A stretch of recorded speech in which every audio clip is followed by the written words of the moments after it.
ഈ സീസണിൽ കഴിക്കേണ്ട വളരെ ഹെൽത്തി ആയിട്ടുള്ള ഒരു ഡ്രിങ്കിൻ്റെ റെസിപ്പിയാണ് ഇന്നത്തെ വീഡിയോ.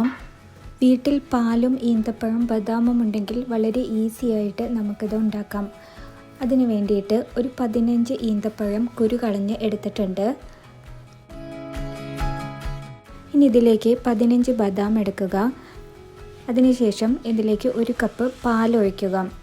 പാലൊഴിച്ചതിന് ശേഷം നമ്മൾ തീ കത്തിച്ച് ഇതൊന്ന് തിളപ്പിക്കാൻ പോവുകയാണ്.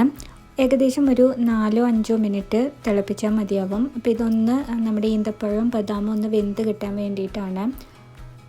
മീഡിയം ഫ്ലെയിമിലിട്ട് മതി തിളപ്പിക്കാനായിട്ട്. ഇത് നന്നായിട്ട് വെന്ത് വരുമ്പോൾ ഇതിൻ്റെ കളറൊക്കെ മാറിയിട്ട് ഒരു ലൈറ്റ് ബ്രൗൺ കളർ പോലെ വരും. ഇതിനെ ഒന്ന് ചൂടാറാനായിട്ട് വെക്കണം. നല്ലോണം തണുത്ത ശേഷം നമുക്ക് മിക്സിയിലിട്ട് അടിച്ചെടുക്കണം. ചൂടോടുകൂടി മിക്സിയിലിടരുത്. നന്നായി തണുത്ത് വന്നിട്ടുണ്ട്.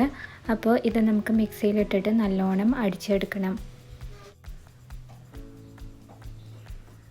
അപ്പോൾ ഇത് നല്ലോണം അടിച്ചെടുത്തിട്ടുണ്ട്. ഇനി ഇതിലേക്ക് 2 കപ്പ് പാൽ ഒഴിച്ച് കൊടുക്കുകയാണ്. ഞാനിവിടെ തിളപ്പിച്ച് ആറ്റിയ പാലാണ് ഒഴിച്ചു കൊടുക്കുന്നത്.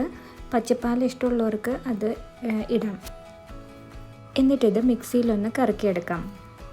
ഇത് സെർവ് ചെയ്യാനായിട്ട് ഗ്ലാസ്സിൽ ഐസ് ഇട്ടിട്ട് അങ്ങനെയാണ് ഒഴിച്ചു കൊടുക്കുന്നത്. ബദാമിൻ്റെയും ഈന്തപ്പഴത്തിൻ്റെയും ഹെൽത്ത് ബെനിഫിറ്റ്സ് ഒന്നും ആരെയും പറഞ്ഞ് മനസ്സിലാക്കേണ്ട കാര്യമില്ല, എല്ലാവർക്കും അറിയാവുന്നതാണ്.